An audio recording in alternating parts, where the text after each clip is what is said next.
Boom, we are live. And hello, everyone. Welcome to the Ghouls Gone Wild podcast. My name is Adam Gorak, and my guest today is right next to me, and Johnson. How you doing, my What's up, friend? bro? How are you? Not good, man. Good. Thanks for coming back on again for round two. Like Yeah, no problem. it's always nice to have somebody to have back on here, and yeah, hang out for an hour or so. Yeah, no problem. Thanks for having me Yeah. back. Well, good. So, what have you been up to, man? Since the last time we've chat, because you've been a busy man lately. Yeah, LA Guns had a pretty busy first quarter. We were out for a couple weeks in February, and then in March, and then April as well. We were out with February. We were out just doing some headline shows, Yeah. and March we did a maybe like a 3 week run with KK's Priest. That's a KK Oh, Down, nice. formerly of Judas Priest, Yeah. and his band fronted by Tim Ripper Owens, who's just a fantastic frontman, singer, person, etc. That whole camp was great. And then we immediately started a run with Tom Kiefer of Cinderella, and then Yeah. that went until I think the beginning of April. And then I've had basically the last 6 weeks off. Um, and then I've just thrown myself into other uh, work endeavors and ventures and stuff. I've just been writing a lot and staying busy with a bunch of stuff that's probably boring to the average rock fan. But yeah, Yeah. busy year so far. Yeah. That's cool, man. Yeah. KK Priest. They're actually pretty good. I actually listened to like their stuff when they released like their first single and stuff like that album. It's actually Yeah, pretty good. And Tim Ripper Owens, man, he has a great voice. I'm pretty sure he came to Australia recently and did like a solo tour. just on his own. Yeah, yeah, he works a Yeah. lot. He definitely works. He's been hustling. I think before his time in Priest in the '90s, and definitely after. I I think we've known each other for intermittently, but for probably a good 14, 15 years. Just Oh wow. he had a rock venue in the Ohio area where I think he's from. And in my time with Fasterpussycat, we played there a few times. So I met Yeah. him probably like 2010, and Yeah. you know, kept in touch ever since, if you will. And he's really a great. His skill set as a singer is fantastic, and he's a really nice person, really down to earth. So it's cool to see him and KK working together and giving life to some of the deep cut Priest stuff, and then doing their own material as well. So it's really cool. If you get a chance, if anyone out there gets a chance to see him, KK's Priest, Yeah. definitely check him out. Obviously, Judas Priest is out there working a new record too, and Heard there that too. there's no slouch in that camp either. I had Christmas with the Faulkners uh, here in the Nashville area, so I Yeah. have friends in both camps. But the new Priest record is amazing as well. So not to split Have to check hairs, it out. yeah, it's great stuff. Yeah. Yeah, Tim Ripper Owens came I think it came to Australia earlier this year, I think it was. And his backup band was just like I think it was just like a local band from like Australia or something like that. Yeah, And a friend of mine had the opportunity to go on tour with him for that Australian run. no shit, that's cool. Yeah, dude. Yeah. He played I think rhythm or lead guitar or something like that. And to go on tour and just play like some small venues around Australia and stuff like that, he had a blast. And I've seen footage, and he was just having so much fun up there, just playing like the hits and stuff like that with him. Yeah, yeah, that's awesome. Yeah, Tim always is a really cool set Yeah. whenever he plays. Some of his own stuff, and I think maybe even some of the Iced Earth stuff he did, and the Priest material. I really love that Jugulator record that he Yeah. did in the '90s. It's really still a great record in my opinion. But anyways, yeah, Oh, really nice. cool guy to do some time with. They we pranked each other in the last night of the tour. That was fun. They came out. They had like mops and buckets, and one of the guys had a cone, like an orange construction cone, on his head, and they were running Yeah. around. And then uh, I organized a end of tour prank that most of my guys didn't want to involve themselves in, but I did it anyways. They have a song called "Strike of the Viper," and it's like Yeah. the towards the end of the set, maybe the third or fourth to last song. And so I ordered all these inflatable snakes on Amazon, and so us and the other band that we were on tour with, the Burning Witches, Yeah. all these giant inflatable snakes. And during Strike of the Viper, we all popped up in different places of the crowd and were shaking these snakes at them. And the guys were, you could tell they were trying to like keep their composure while they were playing, but Tim just started laughing. I think he took one of the snakes and took it over to KK. It was very in good fun, you know, as we would want it to be. Nothing too, you know, brash for an end of tour prank, especially for the headliner. But it was definitely funny. So That's awesome. So you went on tour with Fasterpussycat too recently, right? yeah, I did a couple As shows with a them. guest, Say again. as like a guest guitarist or something like that. Yeah. Okay. They came through Nashville, and I did three. I was gonna say four. I did the three shows after as a guest, and Mm, I had intended on staying longer and then yeah. flying home, and then I forgot what happened. There was something, you know, I had like a doctor's appointment or something that I couldn't get out of, something in my personal life where I couldn't make it happen. But I had intended on staying for, you know, 7 to 10 shows and just kind of hanging out, you know, and Yeah. whatever. But I did the 3 Tennessee dates and hung out with them, and you know, helped them sell some merch and whatever else, and that was it, you know, kind of like old times. And I had done the Monsters of Rock cruise with them, filling in earlier this year as well. Yeah. And there's talk of what's up, Chris? There's talk of me doing some more stuff, sort of filling in or subbing or whatever you want to call it for Pussycat in the future as well. So it's cool. I mean, like Johnny's filling in for Danny Nordahl on bass because he fell, like broke his arm and shoulder.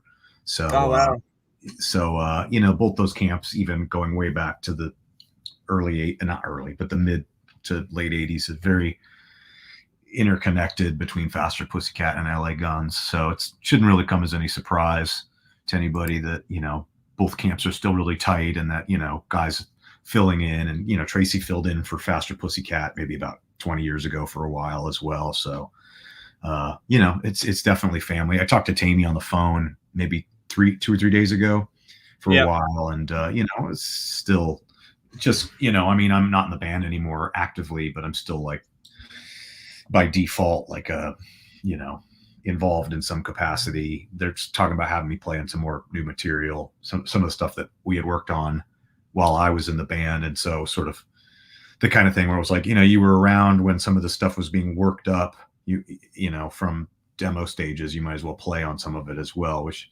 between Sam and Tammy is really nice. You know, it's nice to allot me that, and sort of keep me involved as well. And you know, like I said, I spent 10 years in the band, so it's not like there's no bad blood or anything. So it's not like I No. have any reason to dismiss it or anything. So it's cool. It's cool to come up and jam as a guest or whatever they need. Yeah. That's awesome, man. And when that was like the first your first performance with them in how long? The Monsters of Rock was my first. Well, that's not true. I mean, I've probably played with them 30 times Yeah. since officially leaving in 19. But as a guest, I mean, we did that tour with Tom Kiefer, LA Guns, and Faster Pussycat, and that was like a 6-week run, and I must have got up on stage with them at least 15 times. And I played with them at the Rainbow Anniversary parking lot party twice, or 3 times actually. And I played with them at their show at the end of the year at the Whiskey. So I mean, again, I've been on stage with them as a third guitar or as a guest or whatever you want to call it at least 2 or 3 dozen times since leaving the band. But I've filled in as the guitar player several times Yeah. as well, most recently being the Monsters cruise. So, Yeah. you know, but I'm not, it's not like nobody's keeping track, you know, it's just for fun and keeping it in the family kind of thing. Yeah, nice. Yeah, I had Sam Ben Colton on here Yeah, not too long ago. Such a nice dude. yeah, he's great. He's a total rock star and just a saint of a human being. He's a great kid. Yeah, and also such a great guitarist as well. Oh Like, yeah, yeah. He's no slouch. He's he one of amazes me sometimes. yeah. Yeah, there's nothing he'll tell you differently, but there's nothing he can't play. He's Yeah, probably one of the most talented guitar players on the scene right now, and the fact that he's getting stretched so thin between all these different gigs he's got is a testament to his talent. So that should yeah, say it's insane. a lot. It's insane. Like he's playing in what, four different bands or whatever it is, three or four different bands. At least, yeah, he's got Butterside, Pussycat, Dorothy, Yeah. uh, Pussycat, Dorothy, um, Crossbone Scully with Yes, another great band. um, and I feel like there's something else. And I'm sure he's got a few other things that he's probably writing or working on that maybe aren't public knowledge. I know we all have stuff like that where it's not time to disclose until the product's ready. But I'm sure he's got a few Yeah. irons at different fires as well. And I know he's gotten called for some gigs, some notable gigs, but that's definitely not my story to tell. But I'm sure he'll be in some huge band in the next couple Yeah. the next couple of years, whether we like it or not. I mean, that's just he's got the talent and the skill and the personality to get him as far as he can dream. So I'm sure in the next couple of years, I always joke, I go, you're going to end up in Metallica or Alice in Chains, bro. So, which is obviously that sounds silly, but you never know. So Yeah, anything could happen, man, in the music industry, right? ain't that the truth? Yeah. Yeah. I mean, he's Yeah. filled in for me in LA Guns for a weekend a couple of years ago. I was really sick. I was just Oh really wow. sick and couldn't, my doctor told me not to fly anywhere. And so, just with this chest thing going on. And so, Mm. a couple other things with my health at the time. This was, I think, 2 years ago. And so he was just the natural, he was like, oh yeah, I can be ready to do it tomorrow. No problem. So it worked out.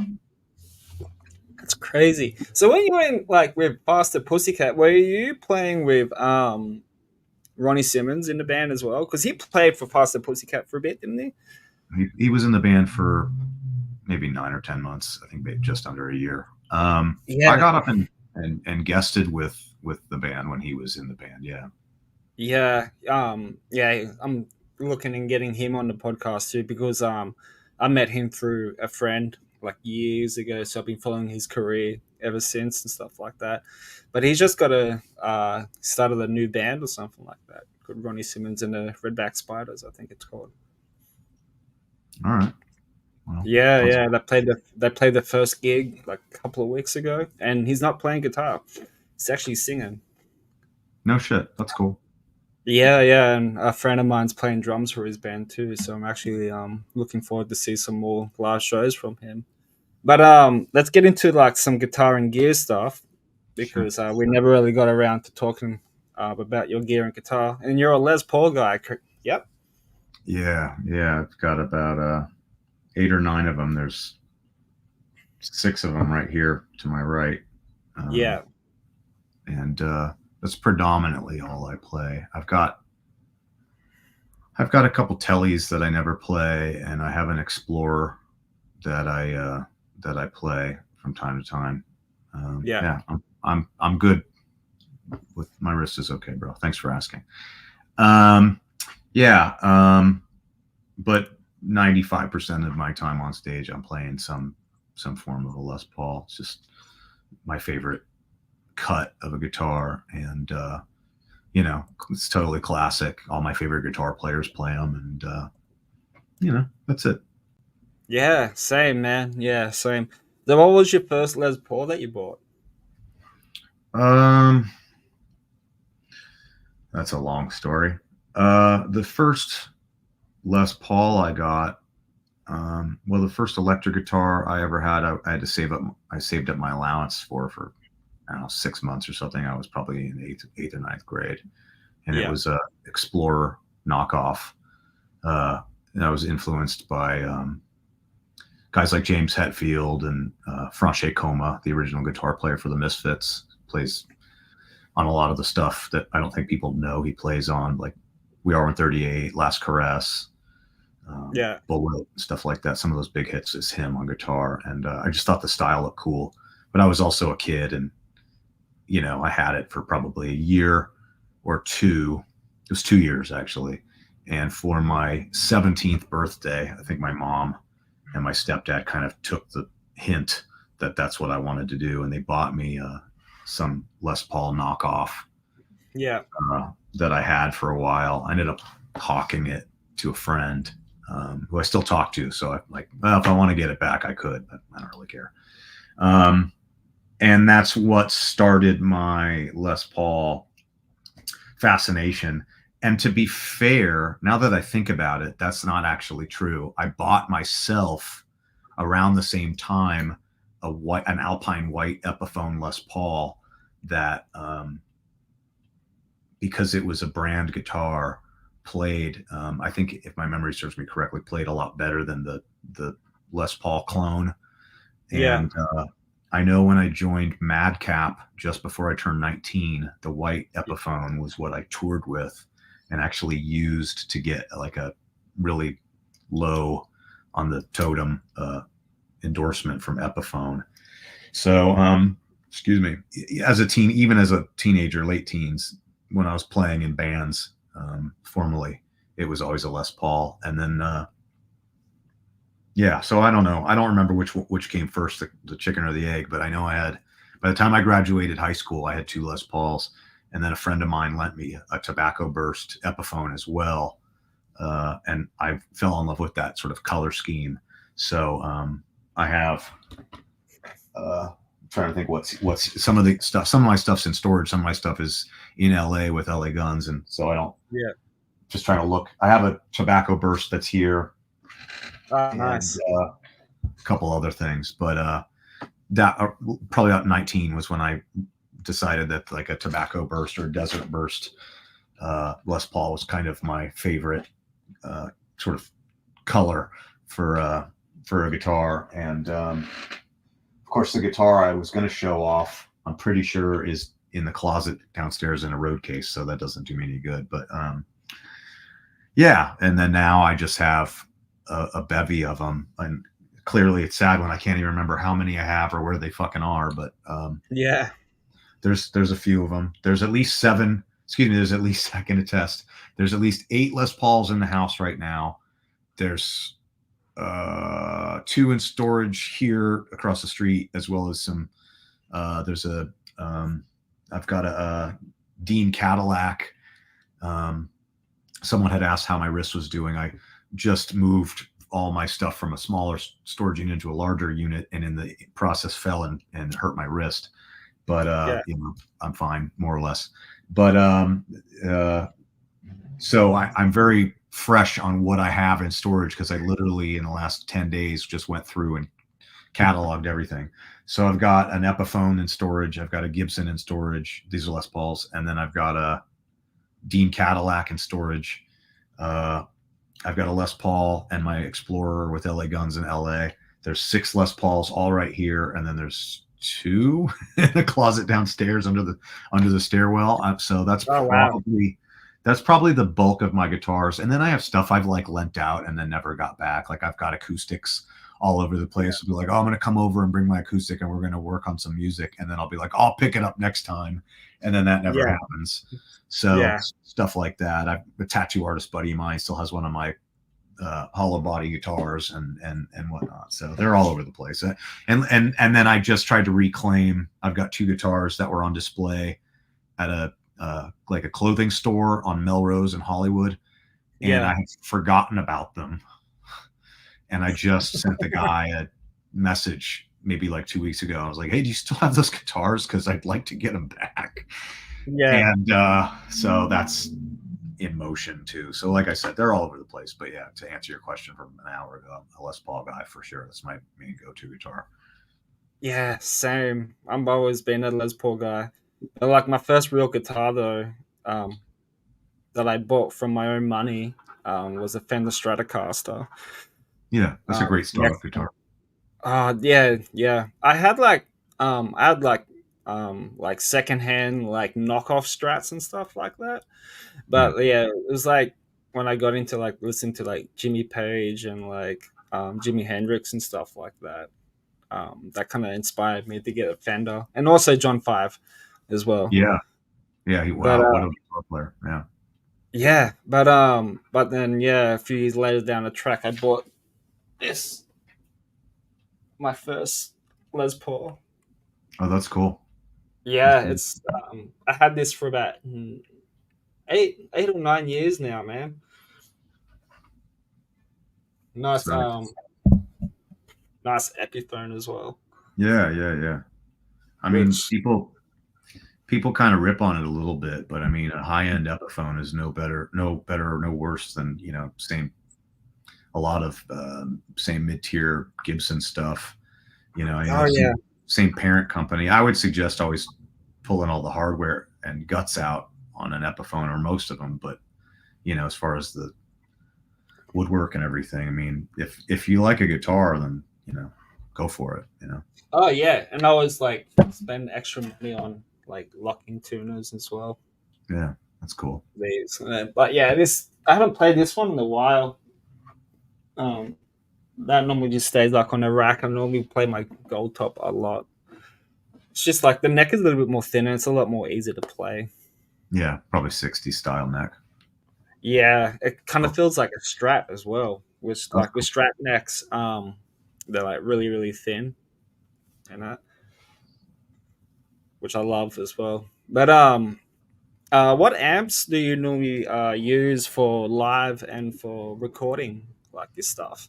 Um, for live, it's kind of a gamble because sometimes, depending on the scenario, like this most recent LA Guns tour, um, we were using these little, I can't remember who makes them. Tracy acquired all these little digital sort of uh, power amps and was running Oh yeah, everything. We were running everything from our head rush, which is nothing new. Normally, um, I'm using JCM 2000s. I've got three of those sort of floating yeah, around between their storage and my storage, just because they're great workhorse amps. There's yeah, really nothing fancy about it. Um, Anything be hesitant to travel with anything that's too expensive or too boutique. I have an Egnator I really like that I pulled out of storage. yeah, But mostly I just profile everything or use the head rush a lot. I used it exclusively on the last LA Guns record. And I do most of my recording here, right where I'm sitting. There's a whole setup here. And so I keep referencing the guitars. To my right, I've got a boat here with most of my gear, or not most of it, but most of the stuff I like to play, especially the stuff that I don't tour anymore. And a head rush setup and a couple pedals and a box under all this stuff here. You can't see it's out of screen, but out of frame. yeah, But yeah, it just depends. I mean, obviously, if I was going into a proper recording studio, I might rent something or I might borrow something. My good friend who's up the street, Tony Higbee, who also plays for Tom Kiefer, I mentioned, he's about a mile up the road. And so his whole basement of his house literally is basically a studio set up,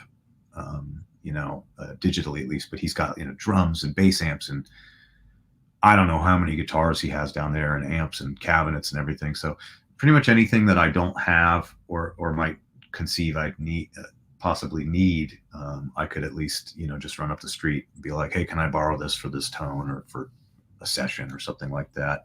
Um, yeah, I played on a friend's album last year and the same thing. I'm in Nashville, so there's no shortage of, you know, amazing studios and guys that know infinitely more what they're doing than I do. And so it's like, well, should I bring anything? And he was like, you don't need to bring anything, but if you want to bring a guitar, you can. So I brought one of my Les Pauls and I ended up not even using it. I ended up using, some of their house stuff at the studio. Thanks, Chris. That was fun to do. Um, And yeah, but also, admittedly, I'm not super tech savvy. People are like, Yeah, "What kind of pickups are in that?" I'm like, I don't know, like yeah, whatever it came with. If I didn't like it, I swapped them out. Um, yeah, some Duncan like JBs are usually kind of my go-to. yeah. I, Same. They're I had awesome. a guy make me some for a guitar a few years ago, and he was like, Yeah, what do you want them to sound like?" And I was like, I don't know, JBs. I just so much of what people hear is in that player's fingertips and wrists and all that stuff. That's like, to me, I feel like I could pick up whatever guitar, and it's going to sound probably not for the better, but whatever. It's going to sound like how I play. And, Sam, I'll watch him sit down and play these different combinations of things, and it still sounds like him because he has a yeah, very specific style of playing. And a lot of guys like that. Same Tracy has a really wide scope. I mean, he can sit down and turn a few knobs and pick up a Telecaster, and all of a sudden he sounds like some Nash Vegas guy, but that's yeah, also from 40 years of just being a total wood shedding, phenom on guitar. But yeah, I'm not, admittedly, like I said, I'm not super gear savvy. I'm like, like when we're backlining stuff, I'm like, Marshall, Les Paul. If it ain't broke, don't fix it, kind of thing. So hate to yeah, bore everybody, but that's about it. yeah. Well, like Marshalls and Gibson Les Pauls are always like the meat and potatoes for like a good, rock tone. Oh yeah, yeah. You can't go wrong with that either. So, like, do you have a signature guitar, or have you thought about doing one, like in the future or anything like that? Um, Or you want to just stay away from these type of things because like they get very pricey with those as well. I mean, no, I haven't been approached about anything like that. That's not true. I have, but from sort of smaller companies Company. previously, and nothing really. I mean, I've had guitars custom made for me and had the people make them say, do you want us to make more of these or something like that. But Hmm. as far as a formal signature model, no such thing exists. I don't really think that I'm that kind of player. I don't really like, if a company was to say like, oh, we're going to do a limited run of, 2 dozen or something like that, I think that would be cool. It Yeah, seems sort of, you know, I feel like that's like a reserved for players of more skill and notoriety. I'm sort of like a, you know, worker bee versus somebody like Joe Bonamassa or yeah, Nita Strauss or people like that are these technically proficient players where a younger demographic, or not necessarily younger, but if the fan base may want yeah, something like that. And I'm sure there's 3 or 4 people out there that might be interested in something like that for me, but I don't really think it's necessary. I don't know. I think under the right circumstances, if I was approached about it, I might consider it. But ultimately, no, it doesn't exist, and I'm not really looking for it. So yeah, yeah. I always trying to stay away from like buying signature like guitars and stuff like that because like one, they're so pricey, they're so expensive, and yeah, like, two, why can you just buy something similar like that and just I guess make your own custom, do yeah. I mean, whatever you more or want. less. I mean, I've definitely done like my share of selling tour guitar for a year and then flip it.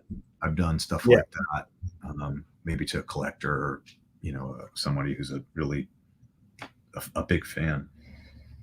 But I mean, doing it through a company formally um, hasn't come up. I don't, like I said, you know, I don't really think I, saying it's not appropriate is the wrong phrasing, but mm, it just feels, you know, I don't know. I don't think I'm that kind of player. So I think I expect that, like I said, of more like I expect that more of like a John Five or somebody of that caliber, and maybe if I ascended to another gig, of, equal or greater value or whatever you want to fucking call it, maybe at some point. But again, like Mm. stuff like that is not what I'm looking for, um, in from a business standpoint or as in career trajectory type stuff. I would be humbled if somebody approached me about it, but it's not really my thing. Yeah, yeah. So let's go back to your guitar journey and how it all started for you. So like what made you want to become a guitar player from day one? Um, I guess just being sort of a shy kid and socially, awkward, which still stands true, and Yeah, just looking to discovering music and finding bands that I really like, and then wanting to emulate that um, process, if you will, the stuff I was hearing, stuff I was listening to, stuff I was feeling, that kind of thing, and listening to a myriad of genres as a kid before getting into high school, long before the internet yeah, and all that stuff. I wasn't really aware that about like genres. Obviously I knew hip hop didn't sound like the Beach Boys, and Carcass didn't sound like Janet Jackson, but I just knew that there was stuff that I liked, and if I liked it, I kept listening to it, and if I didn't like it, I moved on. And growing up in the Los Angeles area, I was exposed to all kinds of music, and it was the early to mid '90s, and I was like a middle school kid, and so I was hearing Soundgarden and Metallica and the Beastie Boys yeah. uh, and the Ramones. I mean, I remember when K-Rock, KROQ in LA was playing the Ramones like in their daily playlist, which is like so strange. And then bands like Green Day and Bad Religion and Social Distortion and some heavier stuff. And then some, they'd have these flashback Sundays and they'd play Oingo Boingo and Susie and the Banshees and the Dead Kennedys. And so I just was, in like sixth and seventh grade, had like no friends. And then I moved to San Diego from LA going into or during eighth grade. I can't remember. And then it was like all I had was just these little mixtapes I was making off the radio. And I had started saving up. I had an acoustic, but I started saving up for this electric I mentioned, the Explorer knockoff, and Yeah. was trying to learn how to replicate these songs or whatever. And I mean, as soon as I learned a bar chord, I was Mm. playing Ramones and Social Distortion and Green Day and Misfits. And then I got into high school, and then I realized that there were these like sects, whatever. Like there were the punk kids and the metal kids and the goth kids and the rave kids and the hip hop kids, and you couldn't fraternize with the other ones. It was very, Yeah. there's these little niches, and so it was considered gauche if you were couldn't be seen with each group. And so I was kind of alienated by all of them, but yet like quasi social with them. And so I just took from I remember a kid was like, do you like Christian Death? And I was like, what the fuck is that? And I was yesterday, still one of my favorite bands. And Yeah. same thing. And the punk kids, I remember this kid in eighth grade. I was in art class, and this kid was maybe 2 or 3 years my senior, and I was a freshman, and it had to have been freshman year, and gave me, I think for $20, he gave me this stack of CDs, like Oh stack, wow. and he was going into what I would call the crust punk phase. Like he was only listening to Dystopia and Capitalist Casualties and, Chaos UK and D-beat stuff like Discharge and anything that starts with a dis, and Yeah. which is a real thing. And so he was like, "Oh yeah, I don't listen to this stuff anymore." It was Buzzcocks and Johnny Thunders and the Damned and Eater and all these bands that I still, as an avid vinyl collector, I'm still listening to and buying records from and all stuff. And so I was getting all this, and then my best friend was this metalhead, and so he was like, "You got to listen to Carcass, you got to listen to 6 Feet Under, you got to listen to Obituary, and Yeah. I had Cannibal Corpse on my fucking turntable this morning, and Oh so wow.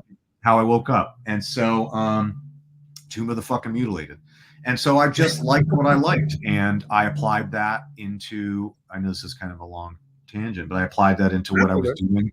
And I learned Oingo Boingo riffs, and I learned Stray Cats riffs, and I learned Metallica riffs, and I learned Megadeth riffs. And then the stuff that was easy to digest was more, the Misfits and Subhumans and Dead Kennedys and stuff like that. And then as I was getting into high school, I was gravitating more towards what we would call the punk scene, and going to punk shows and backyard parties where bands were playing and doing Ramones covers and Misfits covers.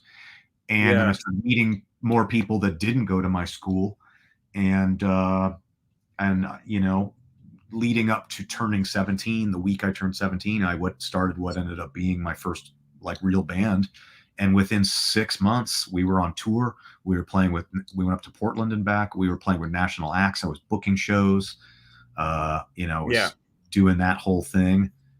And so I don't really remember what in depth the question was, but that's really where a lot of it started, was learning the DIY ethos from hard rock and punk rock and heavy metal, but especially the punk rock community is built entirely on that. There are people that I've known since I was 17, 18, 19 that I still talk to, still work with. A perfect example is when I was 18, I started bringing a band down. I was still in high school. I started bringing a Oh band down wow. to LA called the Yeah. Skulls.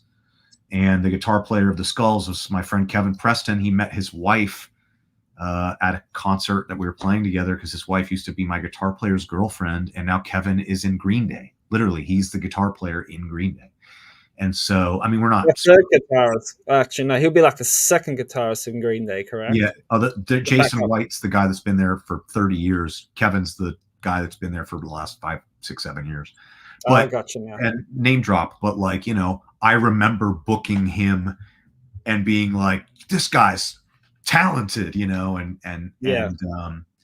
and stuff like that. And there's a long list of other people that I'll spare you, but guys that would go on to join other bands, some bands that are arena bands, and some bands that aren't, or some bands, that are completely, guys I was working with, we were cutting our teeth with, as teenagers, fucking Mm. Nick sleeping with Sirens. I mean, I could go on and on and on. I booked his first show. His drummer used to sub in my band, and then he started a band called Pierce the Veil. I mean, blah blah blah blah blah blah blah. These were guys that we were all cutting our teeth with together Yeah. and Yeah. playing all around. They had a band called Early Times and another band called Underminded, and they were more like Warped Tour kind of stuff, and I was more like, they were a little more like Taking Back Sunday Warped Tour, and I was a little bit more Rancid Warped Tour, and and then I ended up playing in all these punk bands, and then eventually that led me to working with some of the guys from Fasterpussycat, blah blah blah blah blah, and that was 15 years ago. So yeah, so that's kind of where it started. Really, is wanting to play punk rock, and then being like, wait a minute, if these guys can do it, then I can fucking do it. And then seeing movies like, there's a fantastic documentary called Another State of Mind from 1984, 83, 84. It's about Youth Brigade and Social Distortion and Minor Threat, doing their basically first tour in the early 80s. Actually, the drummer for Social Distortion during that tour in that time frame is a guy named Derek O'Brien, and he and I were in a band together for several years before I was in Fasterpussycat, and I was like enamored. I was like, you were in Socialist, you're on Mommy's Little Monster, and and movies like that, and Decline of Western Civilization Part 1 and 2. Part 2 is the infamous one for having Fasterpussycat in it, and Ricky Rackman and Cat House and Wasp and Ozzy and all that stuff, and Alice Cooper, and these rock docs making me be like, well, fuck, if these drunk, drugged up dipshits can do it, that's not implying everybody. Some of, then, Yeah. I mean, I remember booking a tour and being in Yeah. high school and being like, what the fuck am I doing? And then getting bands that I thought were, like these, whoa, famous rock star, and they're like Yeah. 5 years older than me, and they like live with their parents still, and I'm like booking those shows. So there was a big learning curve, and a lot of That's the cool. sort of grassroots stuff I learned even in the first 3 years. I would say from 17 to 20, a lot of the stuff I learned then I still apply to Yeah. like branding. Branding That's goes a cool. long ways, and just networking is huge. And Yeah. just you don't have to be the most talented um guy in the room to have a career. Or I mean, look, I mean, I have a career. It's weird to think about it like that, but like I haven't had a fucking day job in 16 years. So Oh, wow. and it's not a, I guess it's a humble brag, but I mean that's just a reality. And but I mean I have to work hard at what I do, but it's Mhm. not because I'm so talented or can play all the sweep arpeggios. I can't play any of that stuff. A lot of it's just networking, right place, right time, who not being a drug addict, not being an asshole, which the jury's still out on me being a prick, but whatever. But again, just the analogy I always make is it's like a baseball trading card where you see the statistics. You get the one guy, it's like his skill is like on this is like 7 out of 10, and then this is a 2 out of 10, and then this is a 10 out of 10. You got to be Yeah. that kind of, it's like Spinal Tap. It's like, well, my role is water, and Yeah. trying to just sort of exist in that gray area, especially in a role like mine, or a guy like Sam, when you're coming in to a pre-established gig, Mm. whether it's Pussycat or laguns or Unwritten Law or something else like that. Those you think about it, it's like for the majority of it, those aren't my songs. They're not my. It's not my band. I didn't start those bands, so you have to kind of find the your footing.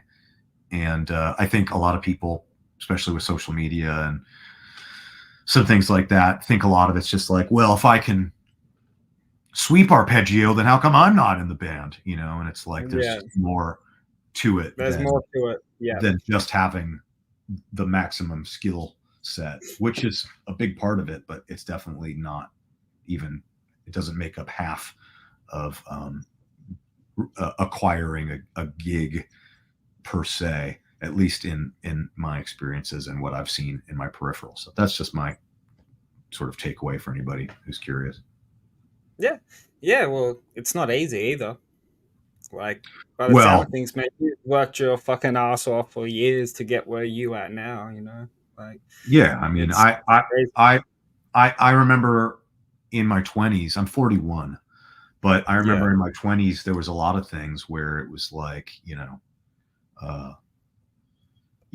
sleeping in my car, living in friends' rehearsal studios. I mean, more or less sort of fringe homelessness, Mm.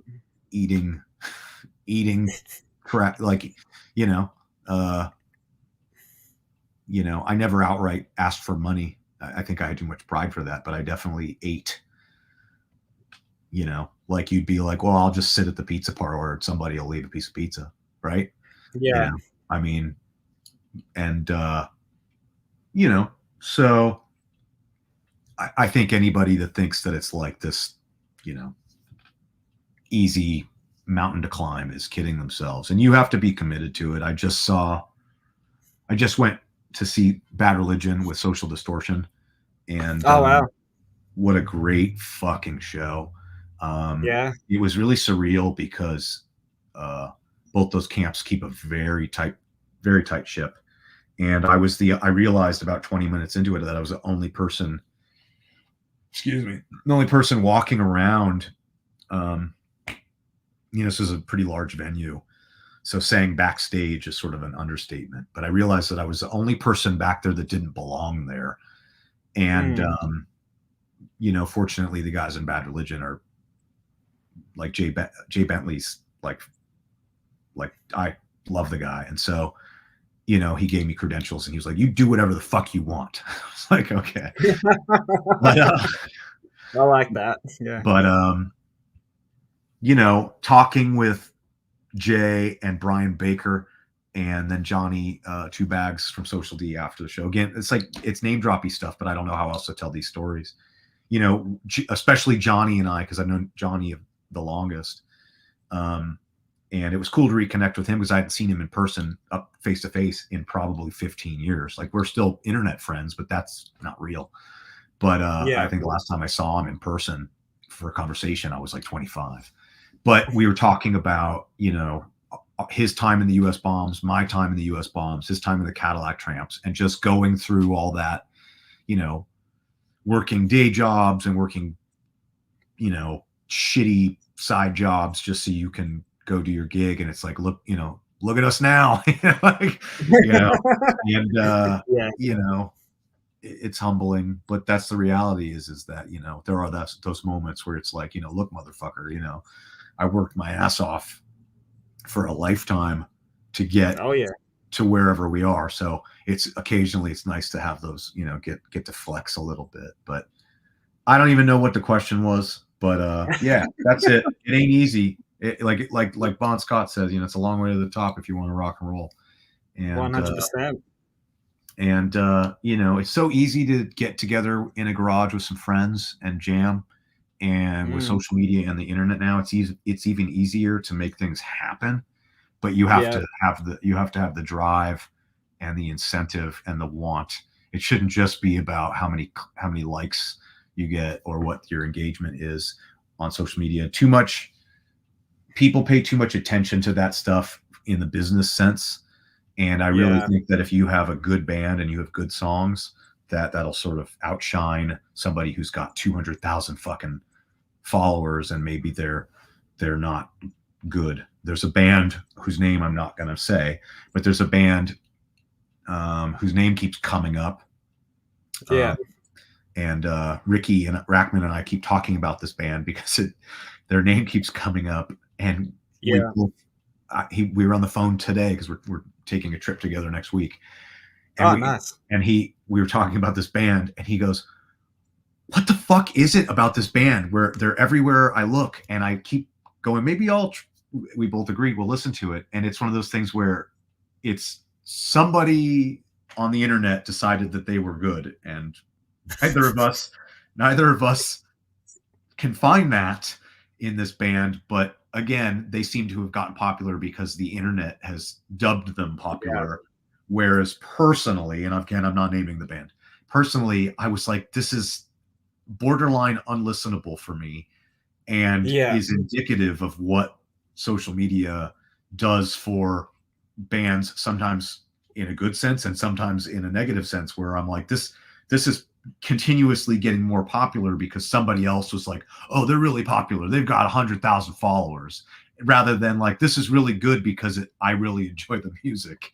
So you know, don't let anyone that may even be paying attention to what I'm saying, it shouldn't let those types of things just be a deterrent from playing. I think your focus should be on writing a really good song. And if that really good song is only 3 chords, then it's only 3 chords.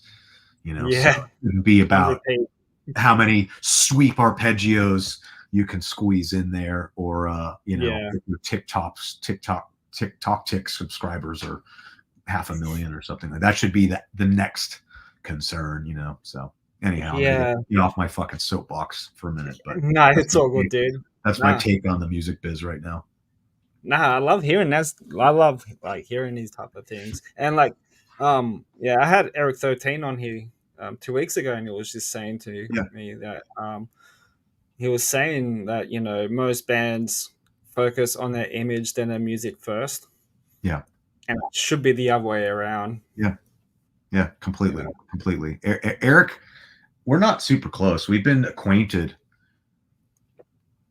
I'm going to say 17 years now. I remember him Oh walking wow. in to see a show I was playing at Alex's bar in Long Beach in Southern California. And I knew who he was because of the Sex Slaves. And I remember he was like, "You know who they are?" And I was like, "I have the CD." So, and that was probably like 2005 or 6, 7. So, Oh wow. but he's one of a handful of people that inspired me to start Patreon. I saw how well he was doing with it. And I Mm, was like, all right, well, maybe this is my opportunity. Maybe I should follow suit. And I did. And it's really been a saving grace for me over the last, I'm in August, will be 5 years for me. So Oh that's a wow. really great platform, stuff like that. But again, that's the cart, after the horse. The horse was me having, what is now a 20, realistically a 20 plus year career. Um, assuming you want to count the myriad of punk bands I played in, but even going back to Pussycat, I mean, 14, Mm, 15 years ago, etc. But yeah, Eric's great. He's really business savvy. He's a great player. He looks the part. But he again, is. you know, like I said with the trading card thing, like, do they look cool? Cool. That's great. Can they play? Okay, cool. Well, are they a dick? Are they a drug addict? Are they a drunk? Where do they live? Do they have gear? Are they reliable? What's their personality? Yeah. Like, there's all these aspects that come into play besides what your MySpace friends list is. And that's a joke, obviously. And, uh, your skill set. That's only one of however many things, And I say that because I've been subjected to it countlessly over the years from people that are like, oh, well, why did he get, fill in the blank gig, or why is he jamming, or other people. I see it more so than me. I see it put on, you know, without naming names. You see a guy get hired by a gig, or, replace a guy, or a guy retires, or a guy passes away, and you see some, well, how come that, why is John Five? Why is it this guy? Why is it that guy? Why is Yeah. it so and so in Corn? Why is it this guy in that band? And Yeah. again, it's like, well, I could play that, it's like, but there's more to it than that. There's so much Yeah. more to it than that. I think a lot of people who haven't done the time, or been in a functioning band, or in the industry, uh, don't see it that way. So it's always sort of a cringy eye roll moment to witness, the uh, the hordes on social media, on the internet, chime in. So again, there's always something, just because that person or those fans or people aren't seeing it doesn't mean there's not other Hmm. factors in play. Like, anybody paying attention would, I'm just going to pick on John and Motley here, but anybody paying attention could have seen that he was teeing up to get that spot if it became available, which I'm not here to discuss why and how and when, but Yeah. working with people adjacent from those camps, without naming names, it was one of those things where it was like, well, it's just a matter of time, especially mostly because of given with Mick's sort of physical ailments and age difference and health, et cetera, was a given. And so, as a betting man, I could have told you 5 years ago, oh, it's probably going to be John Five at some point, and here it is. He had that Yeah. project LA Rats with Rob Zombie and Nikki That Sixx, was cool. Yeah. and he was always at everybody's, Christmas parties and all that stuff. So you got to look at stuff like that. You start seeing, uh, you see, I saw a picture. This is the antithesis genre wise, but there's a punk band called the Casualties, and Okay. their singer left the band, and they got another guy named David, who's an amazing frontman, really great energy, really perfect for that gig. And you could see 5, 7, 10, 12 years ago that his band and the Casualties were touring together, and that you'd see the guys from the Casualties and then the singer of this band hanging out, and they'd be hanging out a lot. And so again, Yeah. those are the things that you see where you're like, oh yeah, well, when a guy needs to be a replacement player is needed, you start looking at like, okay, so who are the core members of the band and who are they close with? So again, like even LA Guns, like there's 24 instances of me joining Phil's version of LA Guns previously and jamming with them on Ballad of Jane and Rip and Tear. And I had toured with Mm, Tracy twice, with his version of the band and Fasterpussycat. So again, that's that history right there sort of stems from that stuff. It's not like they just you know pluck my name out of a hat, or they're like, oh, he's got enough tattoos. So there's always these other elements that factor in. So again, if anyone's looking for advice, it's network, network, and don't be a fuck up. I'm gonna cut yeah, myself. 100%, man, 100%. Well, yeah, I love hearing all this, man, and I've been a fan of yours for a very long time now, man, and Thanks, Adam. like, nah, anytime, dude, anytime, anytime. Um, remember like back in the day when like MySpace used to be like really cool, where you can like reach out to bands and stuff, and like Yeah. like just message them and they will reply back. That was like the coolest thing ever. Like that happened that time, and I don't know what the fuck happened to MySpace now. Like it's I Oh tried yeah, looking for my profile. I don't think it exists that's anymore. long gone. It got bought by some third party, and then they tried to turn it into like a music platform or something like that. They stripped everybody's profiles. I don't remember. Yeah, I Yeah. mean that's the way the of the world now. I mean, look at what Twitter is totally devolved into the X, Oh yeah. but like it's the engagement from everybody that I've discussed with is completely down, and Mm. I know a lot of people have completely abandoned the platform. I was just talking about Elvira, Cassandra Peterson. She completely closed her Oh yeah. profile down. A lot of public figures. I'm not going to get into the politics and whatnot, but they just were like, I don't. Yeah. This isn't what it used to be, which is what we signed up for, and so now it's something different, and I don't want any part of it. So, and you'll see more of that. I'm sure Instagram will get phased out for something newer and whatever the fuck else. And I mean, what was the AI is thing? taking. Yeah, it's getting a little scary now. Everything like when you search in Instagram, it's no longer just a search bar. It's like this, AI processing. And Oh yeah. I I fucking was on hate that. hold. Yeah. I was on hold today with my with AT&T about something to do with my Wi-Fi, and it was AI. They're like, "Hello, Mr. Johnson. How may I help you today?" And I'm like, "Oh God, can I talk to a Yeah. human being? We're sorry, all human beings are unavailable right now, but I'm your AI assistant to help." Yeah. So I'm like, "Okay, close Yeah. the pod bay doors, David." You know, Yeah. whatever. Yeah. David, I I can't do that. But it's become that. But again, technology. What are you going to do? But yeah, I'm sure all the stuff that we TikTok and Instagram and Facebook, that'll in 20 years from now, it'll be, if we make it that far, will be some other platform. So, you know, who who knows? knows? Exactly, yeah. The world works in mysterious ways. Yes, mysterious dystopian ways. I don't know. I can't keep up with any of the shit now, man. Like Yeah. it's crazy, man. Like it's just too much going on. Like I barely watch the news. Like I you see don't it on really social media so many times. I don't watch the news. I try to read the news, try to find there's a few outlets that I'll follow that are more sort of global than local.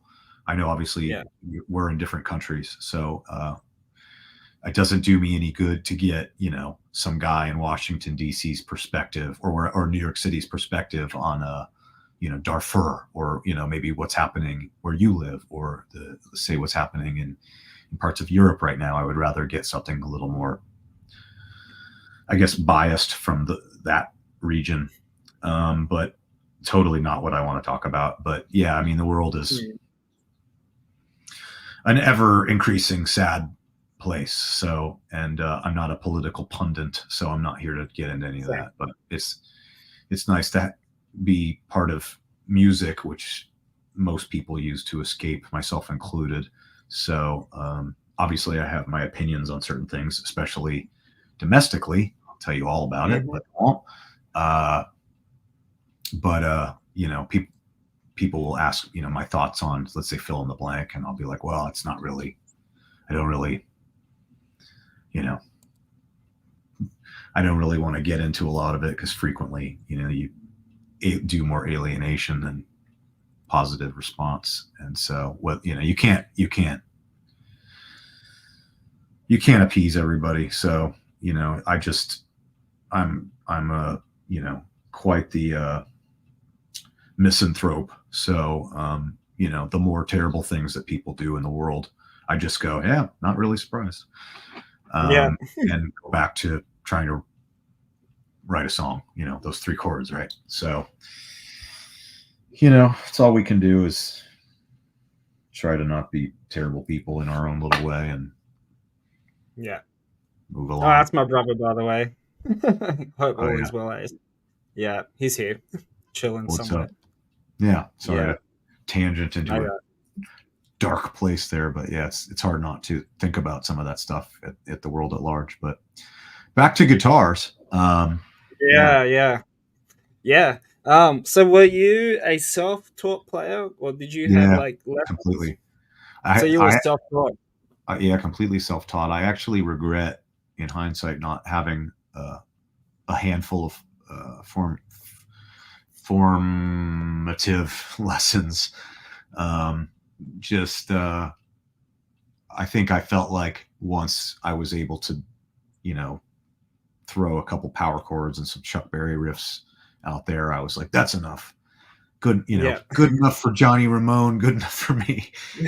And I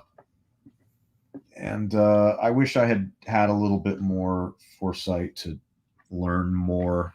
Um, even just basic scales and some stuff. But I got a lot of that out of the way in my late 20s and early 30s by mostly because I had to. I found myself getting thrown into gigs and jamming with people or whatever it was, and was like, I better get better real quick, yeah, or at least try to.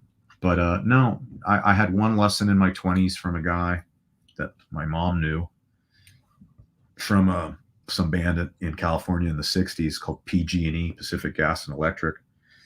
yeah, And it ended up being that I ended up teaching him something. And I remember thinking that this was so dumb. I was, my mom, I think she was like, oh, I connected with this guy I knew in the 60s on MySpace. Again, this was probably 16, 17 years ago. I do know yeah, that he's passed away since, but and I had just done a recording session of the band I was in at the time. And I was like, yeah, she was like, oh, for your birthday, I got you like a guitar lesson or two or something like that. And I went to his house, and he was a jazz player. So he was showing me all these really artsy jazz chords. And I was like, I don't know what any of that is. I don't want to know what any of that is. That's not the type of music I play. And he said, well, what's the type of music you play? And I played him this piece of music I had just recorded. And I remember the guitar solo had this ascending hammer on thing on the B string. And yeah, he was like, I don't know what that is. And the whole lesson was me teaching him this hammer on sequence. And I remember calling my mom on this little flip phone I had and being like, I don't want to take lessons anymore. I just gave this guy a fucking guitar lesson. So, yeah, and that was it. And I learned nothing from it. And so, obviously, with the advent of YouTube and stuff like that, I've been able to pick up and playing with people like Tracy. I've probably learned more from Tracy in the mm, last 5 or 6 years than any other player I've ever played with directly. yeah, But no lessons, no lessons in my time. I like I said, I wish I had. I wish I had thought about it, but it was never. I'm going to play music for a living. It just was. I'm going to be in a band. It wasn't mm, about. I wasn't trying to make a living. It wasn't until I was in my really until I was probably 25, 26, 27, and by that point in Pussycat, that at that point I mm, was like, oh, I guess this is just what I'm doing now, because everything yeah, else side hustle stuff was sort of like, you know, I might take a job for 3 months in between tours, but it wasn't something I wanted to do full time. And yeah. so, yeah, anyways, that's that. That's cool. Like, yeah, I was self-taught too. I only had one lesson Yeah. as well. Like, Yeah. yeah, I wasn't. I was never a quick learner in that. You know, um, I was like struggle like with learning stuff. So I kind of gave it up and then put it back down and picked it up years later. But I was like doing some like cleaning around my apartment, and I was going through like the drawers and stuff, and I found like my stacks of Guitar World magazines that I've had from over the years, and they're like that big. Yeah. Yeah. Yeah, I See, still got those, man, and the posters that you used to get them in there as well. Like I still yeah, got them as well. Yeah, it's a like in a great folder, magazine just too. All the like yeah, guitar solo breakdowns at the end of the magazine and stuff like that. It's really great, especially for when you're a young player and you want to be able to sort of pick all that stuff apart. yeah. And at the time, I didn't know what the hell was down tuning was. Hey, and I didn't know what it was until I think it was like Tony Iommi or something like that saying Yeah. that he uses these strings for like down tuning and from blah blah blah blah blah. So put a guitar tuner in. tune down to like C sharp standard, and like, oh, okay, this is what down tuning is, and Yeah. I wanted to know what was drop D was like what's drop D, and oh, you turn down the low E down to a D. I'm like, oh, and you can play the one finger power chords, and that's the way how I sort of learned how to play guitar by just playing one finger That's power cool. chords, and yeah, but I've always had a good ear for like learning music now as well. When I'm like listening to music, it's just the tunings you got to get them right. Yeah. I auditioned for a band when I was 19. I did not get the gig, but to be fair, it was a three piece that was considering adding a second guitar player, and they just never ended up doing that. But at the time, I did not realize. Excuse me, I was 18 going on 19. Not that it fucking matters. I was a teenager. I did not realize, and nobody had foresight to tell me that they were in E flat tuning. So I was learning all these songs from these 2 or 3 albums and being Yeah, like, man, what a weird, like everything's in A sharp and E flat. And like, what a weird, I just didn't fucking get it. yeah, And I can't imagine. And I think I learned about E flat tuning, I would say within a year or two after that, because then I started trying to pick up some Guns N' Roses stuff. And I was like, oh, E yeah, flat tuning. And then I went back and I was like, all these songs were in that tuning. Wow, I'm an idiot. But I can't yeah. imagine how much easier they would have been to learn had I known that they were in a different tuning. So yeah. But again, was before the internet. There was no YouTube then or anything like that. So it was, I mean, there was the internet, but there wasn't, not like it was today. It was like the thing you used in the library. But Mm, yeah, so who knows? But yeah, the things you learn from guitar mags and such, and those are good to have. Good to have a stack of ah, those. Go back through and pick yeah, up some riffs and some guitar licks for some solo. Add to your mental catalog or riff library there. yeah. Nah, it's awesome, man. All right, let's get into horror movies now. Sure. Our two favorite things, music and horror. Do you are you a fan of new horror today? Like the new Uh, stuff that comes out, or yeah, I not so can much? be. I You're an mean, old school guy. everything I gravitate towards too is mostly from the 80s and earlier. Um, Yeah, just like a lot of the music I like is same kind of concept where it's just sentiment. It's stuff I grew up watching or listening to. So I enjoy that more than say taking in some new unknown film or artist or whatever else. But I just saw that movie Abigail. I liked that a lot. It wasn't I necessarily. heard I mean, that's it was, good. what's that? I've heard that's good. It was good. I've heard It that. was more of a comedy action horror movie than just an outright horror movie. But Yeah, yeah, I mean, it's definitely a fucking gory horror movie. But along with other elements. But that was good. I liked that. I can't remember what else I've seen lately. There's something that's either just about to come out or is out now, and the movie title is like something like like extreme violence or something like that, and it's almost reminding me of like The Burning or the first Friday the 13th. It's like a guy with a burlap sack on his face, and oh apparently yes. In Violent Nature, that, yeah, I want to that's see that. that's supposed to be really good. Um, Yes, I've I seen heard the the like the trailer looks ratings good. for it.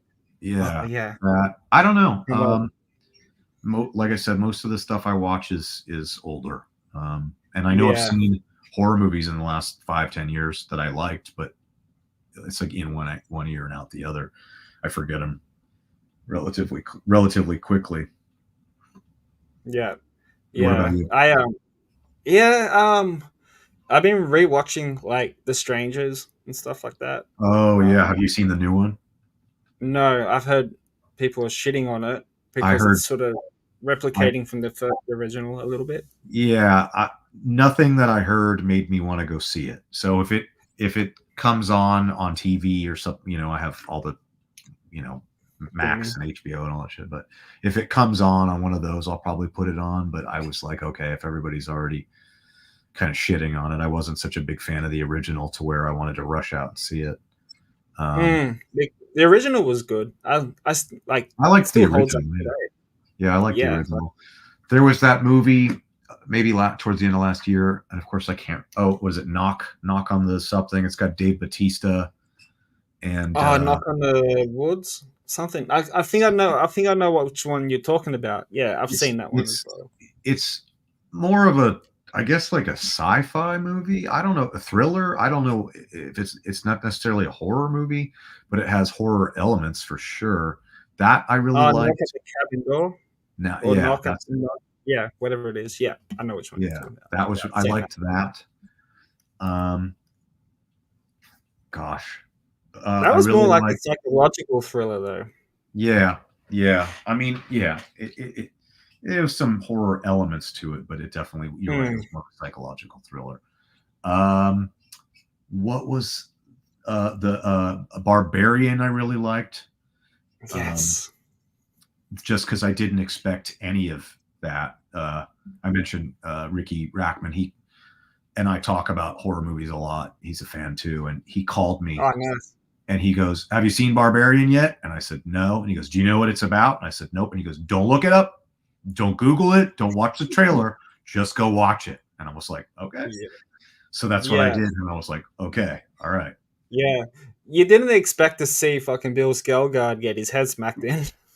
No, That was unexpected. no, and I liked that it had sort of like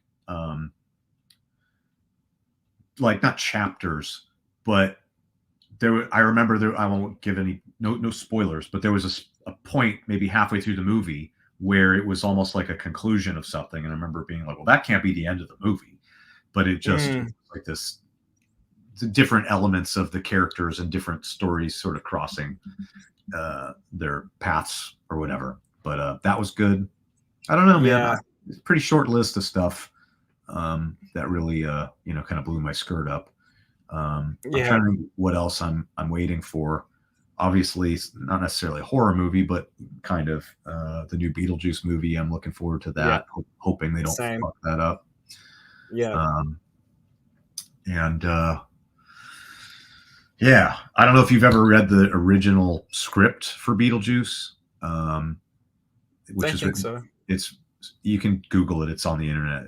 It's called. I think it's originally called The Maitlands, and it's written by Mm. Michael McDowell, who also Oh, helped Tim Burton write Nightmare Before Christmas, and he did some other yeah, screenplays. right. He's since passed away, but Yeah. the original screenplay for Beetlejuice is a hard R horror movie, Yeah, and right. Beetlejuice, when you think of demon, he's like, "Hey, it's Beetlejuice," like the original script is like, no, he's a fucking demon, and there's like, you know, horrible things in the script, which obviously Tim Burton got his hands on and made it what we love of that movie now.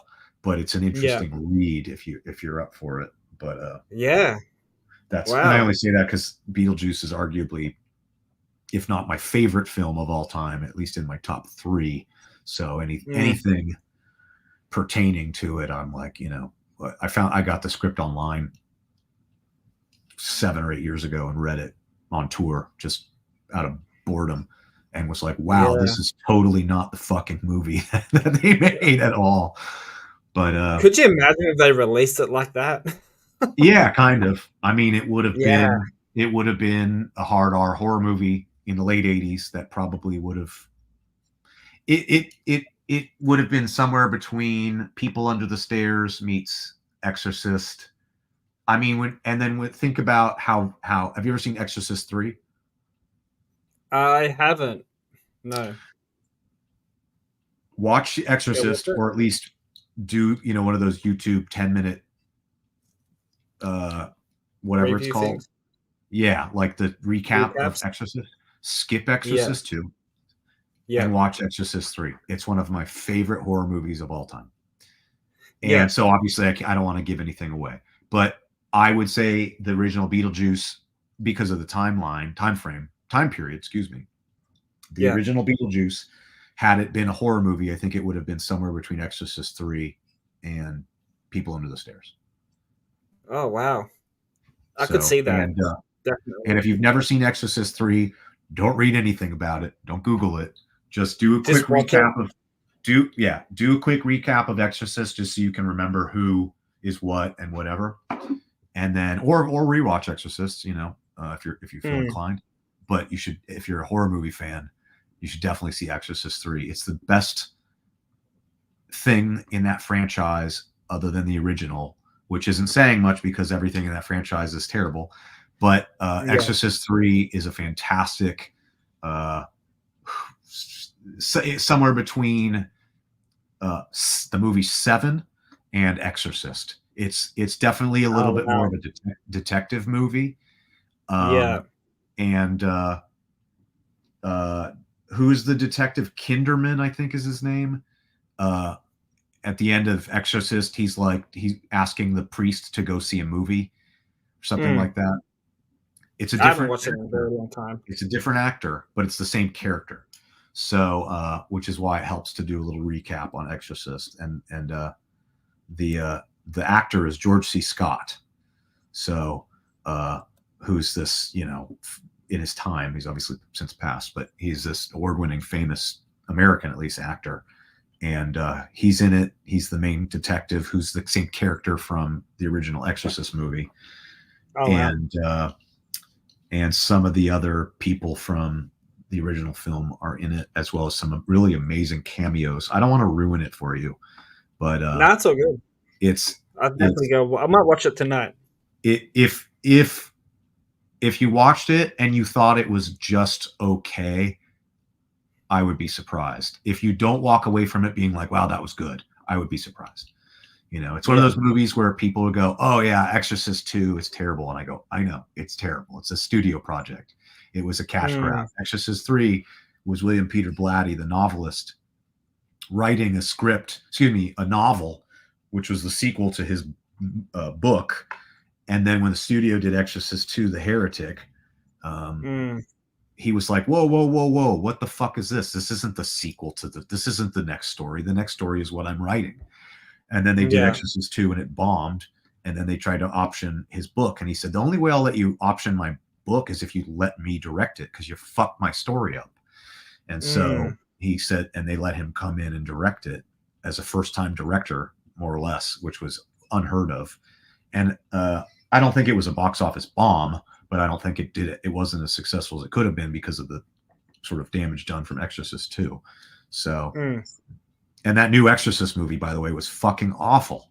Awful. Yes, I agree. I'm so I disappointed. I had such high hopes. I knew Ellen Burstyn was going to be in it, and I knew that I already had all the cameos and whatever you want to call it spoiled for me by the internet.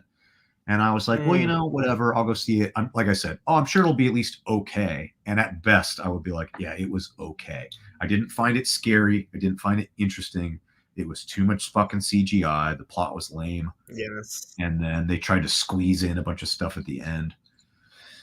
So yeah, It kind of went nowhere with that it movie. absolutely went I watched nowhere. it. It I absolutely went watched it like nowhere. I watched it in And 2 parts, and and I almost fell Exorcist, asleep watching it. yeah, so that's not a good sign. No, Uh, fuck no. Anytime I have to stop a movie and be like, I'll watch the next 30 minutes tomorrow, it's not a good sign. And Uh, I went and saw it at the theater, and then I saw it again at home, and I was like, nope, still don't like it. But mm, and which is frustrating because to me, The Exorcist is, if not the greatest horror movie of all time, it's at least in the top 5. And if you're not mm. putting it in your top 10, then What I'm is wrong with very you? curious what you are. And Exorcist and The Shining and like Jaws should be in everybody's like top 10, top 20 horror movies, or you're fucking wrong. Yeah, it's Mm, just that simple. yeah, But yeah. You have to put him and up then there in your top. not and again, this grandstanding and being a little horror nerd soapbox, but like to That's follow all good. that franchise up with such a long succession of terrible sequels, other than Exorcist 3, it's so frustrating because I keep going, oh, maybe the next one will be good. Maybe this will be good or whatever. I thought both those prequels they did were subpar. I didn't really, Mm. I never finished the series because I didn't find it that interesting. And then I never watched it. and anytime I want to see it and be scared by The Exorcist, I just watch the first one again because it Mm. still holds up. It So does. Yeah, and that's the problem with a lot of these like these reboots, like the Doctor Sleep for The Shining. that was I good. liked it. Didn't scare me. Yeah, I didn't love it. no, It was interesting to see. Stephen King giving it an approval, I thought was a nice thing to have, considering he's famously hated what they did with uh, what Kubrick did with The Shining, and then to think about it like that, that sucks because that was his novel. But then you mm, watch the film The Shining, and maybe it's just for me personally, but that's one of the most terrifying films of all fucking time. And again, the psychological element. I always find stuff like that way more frightening than like some guy in a mask, yes, or like uh, something supernatural or whatever, like Barbarian or Castle Freak, or yeah, even elements of a slasher would be more scary. Or you watch these things on serial killers or whatever like that. It's like those are way more scary. The Shining, of course, he's like mm, speaking to dead people, or whatever. But a guy having cabin fever in isolation like that and killing his whole family, those are real things. So yeah. that's So Midsummer was wild too. yeah, that was fucking heavy too. Same thing. There was nothing in that movie was supernatural. I mean, that's all hypothetical. Could be a real scenario. Yeah, So, that and was nuts. let's be honest. In our history of human beings, stuff in Midsummer is absolutely a real thing. Mm, Maybe not in the last 50 years, 100 years, but you go to certain cultures, stuff like that is absolutely a real thing. fucking So, scary. yeah, yeah, yeah. Horror movies. Yeah.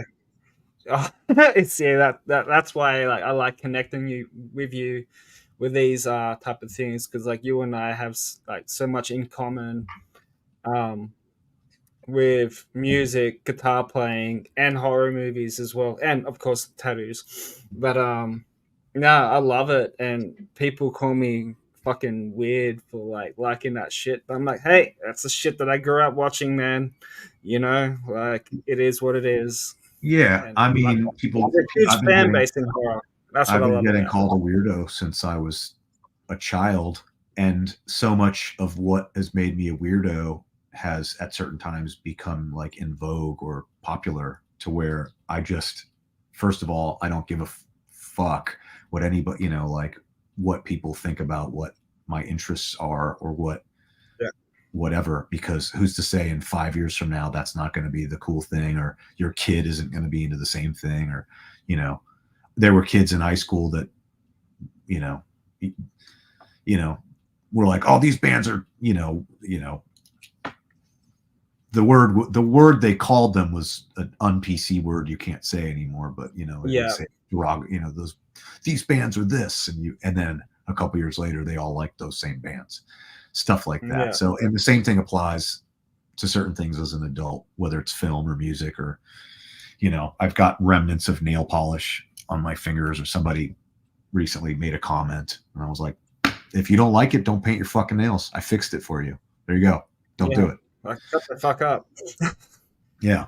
I like it, so I'm going to do it, and Yeah, exactly. if it bothers you, that's a you problem.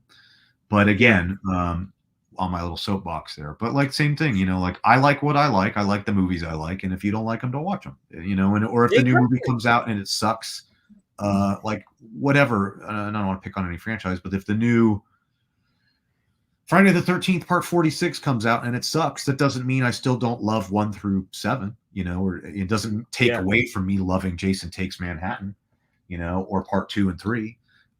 yeah. It's same thing with Star Wars, like I really like a lot of the streaming series. I thought most of the most recent films were awful. Doesn't mean that Return of the Jedi and Empire Strikes Back aren't two of my favorite movies of all time, and I'm still going to enjoy them. I just don't like the other movies, so I don't watch them. I fixed it. Fixed Yeah, it for me. So yeah. too much of Well, that, too much of, you're ruining, you're ruining the franchise. All right, well then don't watch it. So exactly. again, Like hopefully the new Beetlejuice. go back to your own little shit. Yeah, yeah, exactly. Hopefully the new Leave Beetlejuice me is great. alone. And then Yeah, I can't wait. Yeah, well, see, like me and Calico both agreed that Jason X and Freddy vs. Jason's are like our favorite, like one of the best horror movies that came out at that time. 'Cause I love those movies. At the Jason X time, was great. yeah, I Yeah, loved Freddy versus Jason. Jason X is a little same. bit. Anytime they send the horror movie to space, the character Yeah, like Leprechaun in space, I'm like, I'm out, I'm out, I'm out. yeah. You know, I can't. That'd be horrible. yeah. I mean, that's a movie. You know, that's a real movie. Is it? Yeah, Holy shit! Leprechaun in space. Uh, I and didn't know that. you know, same thing though. Doesn't mean I don't love the other movies. It just means that specific one was not for me. Yeah, I have. I'm trying to not like super name drop, but like a guy I talk to regularly is Derek Mears, who is he was Jason in the remake, the 2009 Friday the 13th remake. He's in a bunch of horror love stuff. it. Yeah, A really close friend, a really great person, and a really wonderful, great actor, wonderful person. We talk about horror movies all the fucking time, and he will send me these movies he's watched, and he'll be like, "You got to watch Dick Shark," and I'm like, "No, I'm not I would watching love that." to have him on. I'd love to have him on here too. Like, Hit him I've up. I don't recently know. just started I watching. don't know if he does a lot of these types of things, but send him an Instagram message or whatever. Maybe he'll Yeah, do it. I don't know. But yeah, I will. so I have friends that love those like straight to video horror, and a lot of that stuff to me. There's clearly a market for it and a niche and an audience for it, but a lot of it, if I get 15 minutes into it and I'm doing like one of these like that, I just turn it off. So, See you or later. Yeah, yeah, I don't even want yeah. to. I'm not going to get this 2 hours of my life back, am I? So I might as well just turn it off. But I'd rather. I just find myself watching the same movies over and over again. I actually just discovered that two of the however many TVs in my house have this thing called Roku or whatever the fuck it is. And yeah, I've heard of Roku that. TV. And Yeah. there's a channel and it's free. And I'm guessing most of the Universal horror catalog. So it goes all the way back to the 30s, all the way up to Oh like wow. some 70s and 80s stuff. And so I'll turn it on at any given moment. And it's like, House of Dracula or Creature Walks Among Us or Day of the Triffids or whatever it is. But then it'll be, even last night, I can't remember what the movie was called, but some movie I've never heard of and I've never seen, and it's from the 50s. And I'm like, I don't know what this is, but I'm going to, do my best to watch it, because Yeah. it's a little more fascinating to watch these movies from the 40s, 50s, 60s, and even 70s, where it's like maybe a guy in a rubber suit or a guy with a rubber knife or whatever, versus just like a bunch of bad CGI. And they're both movie types are comical in their own sense, but I feel a little more like I'm investing my time better in the classics, even if it's a terrible movie. I would rather watch Plan 9 from Outer Space for the 50,000th time, knowing it's the worst fucking movie of all time, than watch some bad mockbuster straight to digital platform, throwaway 90-minute CGI horror movie. Not all, but I feel like a lot of them. Sorry, and that's me being the horror movie hater, but I think it's great that these people are making their art and that they're getting it out there, but a lot of times that's just not the stuff I want to watch. And again, like Derek, I know people that just want to watch, they're going to smoke a bunch of pot and they're going to put on Sharknado 12 and they're all about it. To me, those are the kind of movies where I'm like, I don't really want to watch that. If it's something contemporary in the last like 20 or 30 years, I want scary, because I expect more, because it's this time frame. 70 years ago, you couldn't have a guy with a knife with blood on it. Like I was watching the movie last night, and this guy with this big head, he kills this woman and he just puts his hands on her shoulders and he's like, ah, and she goes, ah, and she's dead like instantly. I was like, So that's the Hatchet? Is it like Mr. Victor Crowley or something like that? no, I think it was called House of Horrors, and it's about a sculptor, and he sculpts this giant head, and there's this monstrosity type man with this long face, and he's this brute, and he's killing people for this sculptor. And again, it was terrible. It was totally terrible, but I would rather watch that than Dick Shark 4 or whatever the fuck. But again, that's Dick just my Clark. taste. The guy, I'm wearing a House on Haunted Hill t-shirt. So I'm more of a classic horror movie guy. So that's why most of the That's a modern cool stuff T-shirt. is not for me. Yeah. Yeah, that's a cool T-shirt. I like that. I can Thank you. just see it. Actually, just bought at auction the 3 sheet for this over the weekend. It's about 6 feet tall. So I'm looking forward to having my 1959 House on Haunted Hill three Fuck sheet. yeah. It's in my living room. I've got one already. It's for the Bat, mid-50s Vincent Yeah. Price film. But yeah, Ah, anyways, man. I collect the posters. So I've got this massive collection of movie posters from the 40s, 50s, and 60s. So that's just adding to my stuff. But That's that's cool. my point is that's my preferred era of horror. So when people are like, "Oh, did you see the new Strangers movie?" I'm like, "Eh." Yeah. Yeah. The first one still freaks me out, and not afraid to admit it. I still watch it with one light on because home invasion movies are fucking scary. Yeah, they can be. They can be if they're done right. Yeah. It's Mm. playing on those fears that people have, or if you've been exposed to anything similar to anything like that. It's definitely a good way to scare somebody with, like I was talking about earlier, like these movies that have elements that could be hypothetically real, like Mm. Barbarian or whatever else. Um, so again, who knows? But yeah, that stuff, I find that a little more disturbing than like, I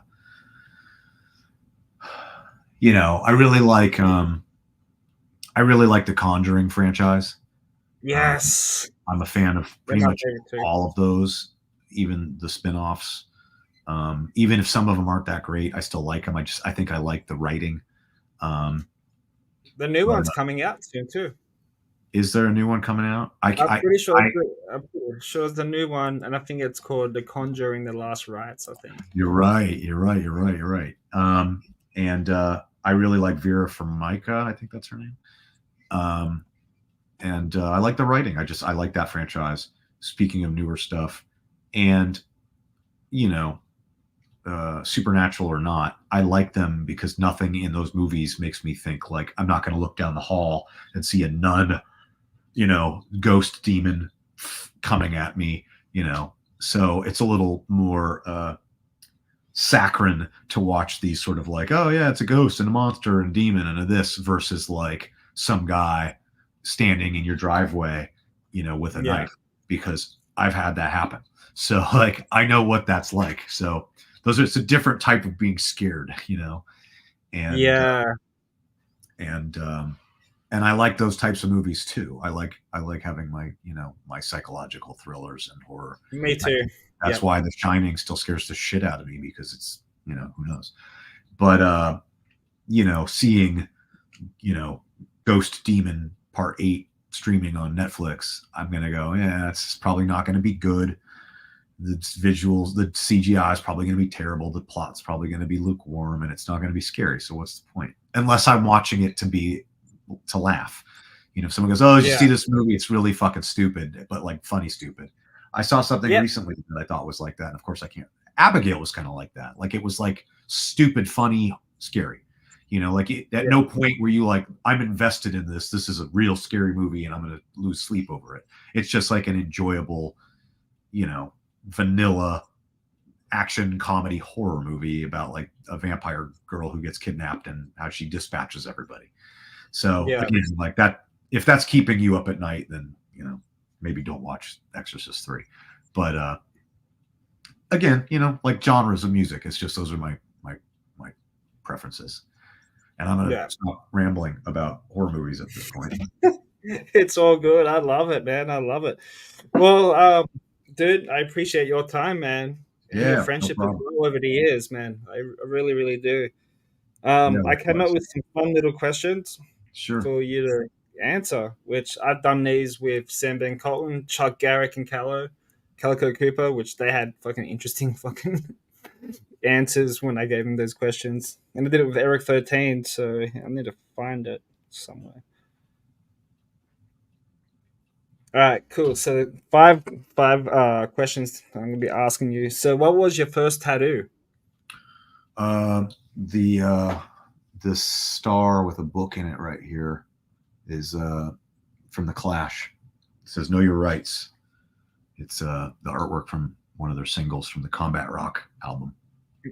When Yeah, I was 18 years old, 17, 18. I was a yeah, senior in high school. yeah. Nice, nice. Do you have any that you regret? Not really. I have a couple that I wish were done better. Um, but no, not really. I have one. I have one cover up, and it's not even because I needed to. It was just I had gotten a tour tattoo, and it got infected and got real Ah, mangled, yeah, and so I just had my tattoo artist cover it up at a certain point. But no, I don't regret any. yeah. Same.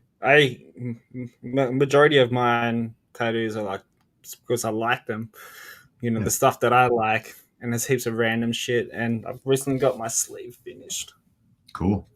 Looks good. a while ago. Yeah, it took like 4.5 hours, but yeah, man.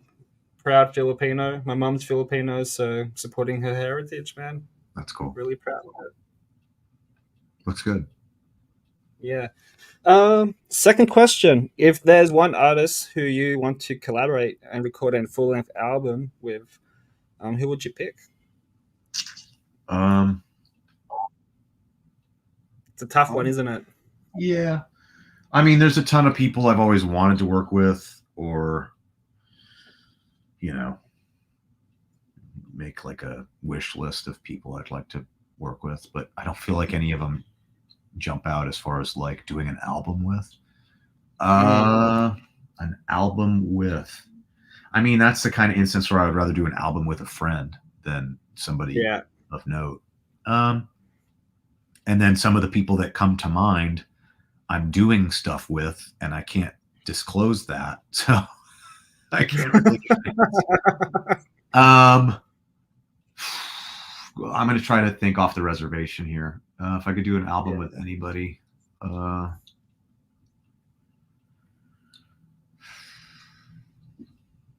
I don't know.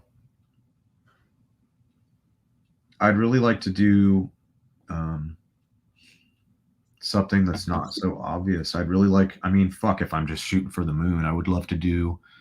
I'd love to do an album with Don Henley. I'm a huge Eagles fan. I love Don Oh, Henley yeah. or Joe Walsh, but obviously, if Joe Walsh is there, you don't need me. But just writing that type of music. Um, again, three chords and the truth, baby. But yeah, or like Alice Cooper. I mean, those are like somebody more obvious. A lot of the people that I'm thinking of don't are deceased. Um, so you know, Lemmy and people like that would have been Mm, great. yeah. Um, yeah, I don't know. How about Don Henley? Why not? Yeah. Hey, never say never, man. Anything could happen. Like I said, anything can happen in the music industry. You It might doesn't get that one phone call or that one DM. You know, you never know. help me. Okay, number three. What's the most embarrassing thing to happen to you on stage? Uh, I don't know. There's definitely a few bands I've been in that were the most embarrassing thing that to happen to me. Let's see. I'm kidding. Uh, I played a show at the Ventura Theater in lovely Ventura, California, and I did not realize that the stage was wet in a certain spot, and I came running out, and I slipped, jumping off the uh, drum riser in the very first song. It was one of my first tours when I was in Madcap, so I was easily 19 years old. I was still young, and all I know is I yeah. came out, and to start the set, next thing I knew, I was on my back looking at the ceiling, and I had seen little Tweety birds flying around me, and had to get up and continue and then do the whole show because that was like the first 30 seconds of the show. That was up there. Um, Fuck. yeah, I don't know. Not a lot of. Yeah. Oh, I've You're got trying to one. keep it. I got one. I Yeah. got I got roped into doing a jam recently. I'm not going to name names. I should, but I'm not Yeah. going to. I got roped into doing a jam recently, and the first two songs, the singer didn't know the song, and it appeared that the guys, nobody knew the songs. And I just remember them all looking at me, like the drummer, they're looking at me, and I'm like, why are you fucking looking at me? This is a jam. You got, if y'all don't know it, then we're fucked. And it was an absolute train wreck. And needless to say, the person that put that jam on, I will not be participating in any of his jam nights again. So that was embarrassing. But that's like, you know, who cares? Yeah. Wow. Question number 4. What is your advice to anyone that wants to start a band? Well, I feel like I kind of delved into that pretty heavily earlier. Yeah. Focus on writing a great song and networking, and use all the Yeah. tools you have in front of you to your advantage. I mean, social media, grassroots stuff. Don't be afraid to go out and flyer, pass out demo CDs. If you know, go to, if your band sounds like Iron Maiden, go to the Iron Maiden show when they're in town and stand out front and hand out QR codes with your music. You know, Yeah. I used to do comparable stuff to that, and that's helped me a lot, getting people interested in my band or whatever it was. And but yeah, networking, writing music, focus on having good songs, because just because you guys have all the right scissor kicks and stage makeup doesn't mean that your songs are any good.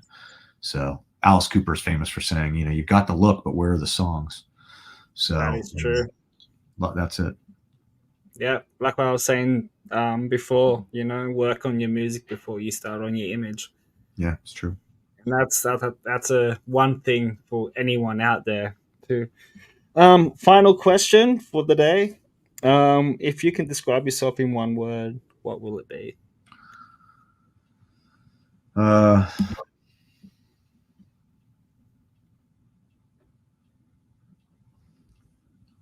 fuck, I don't know.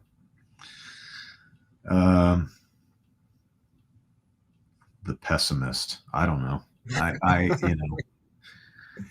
I in one word, Yeah. pragmatic. Yeah. Um, Sweet. so you know, I try to have a pragmatic approach to everything. You know, Yeah. um, so and yeah, that's it. Awesome, dude. Well, you're a good man, Ace. Appreciate you a lot. Everybody, thank you for tuning in. Now you are a good man. Thank you everyone for tuning in. Really much appreciate it. Is there any tour dates coming up with LA Guns? Because Yeah, I know we've you're got. doing New Year's Eve or something like that later on Yeah, we this year. always have New Year's Eve at the Whiskey. We've got some summer stuff, but it's pretty light. A couple weeks, some weekends Mm, with Tom Kiefer. Nothing too crazy. And I'm just working on some other stuff that's not announced yet, with yeah. some people. And excuse me, staying busy with whatever else, you know, I'm doing, dog rescue stuff and mowing the lawn. You know, a happy Yep. combination of rock and roll and boring shit, collecting Yeah. records. There's nothing wrong with that, man. There's nothing wrong at that at all. Happy You medium, trying know, to find balance and all that. You know, but yeah, same with we'll be me, busy. man. Yeah. Yeah, well, hopefully to see LA Guns in Australia, maybe early next year, maybe. I hope we'll come down there. I would love to do Australia again and get over to Japan personally again. Mm, But thanks, Chris. But you know, all that stuff has nothing to do with, you know, what I want versus what happens are two completely different things. So yeah, you know, at least once every other week, someone's like, "How come you don't play here? Why won't you this?" And I'm like, "I don't book the band.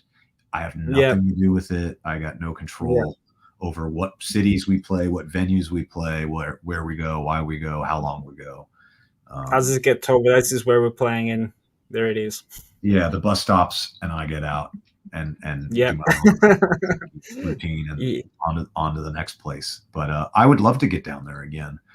Um, yeah, so who knows? Hopefully next year would be great. I'd love to be down there again. yeah. Well, I'll keep an ear out on it, and I'll definitely buy a ticket and a meet and greet package so we can actually meet in person too. Yeah, that'd be nice. All right. Well, Yeah, I'll don't know about the meet and greet, but I can always put you on the guest list, no problem.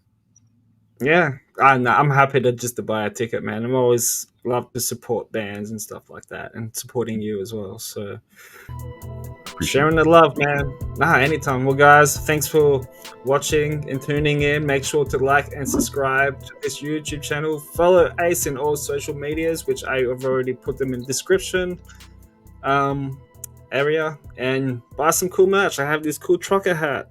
You can go buy from the merch store right now. So, guys, I'll see you all next time. Look after yourself. Be kind to each other and Absolutely. stay spooky. See you guys. Take care.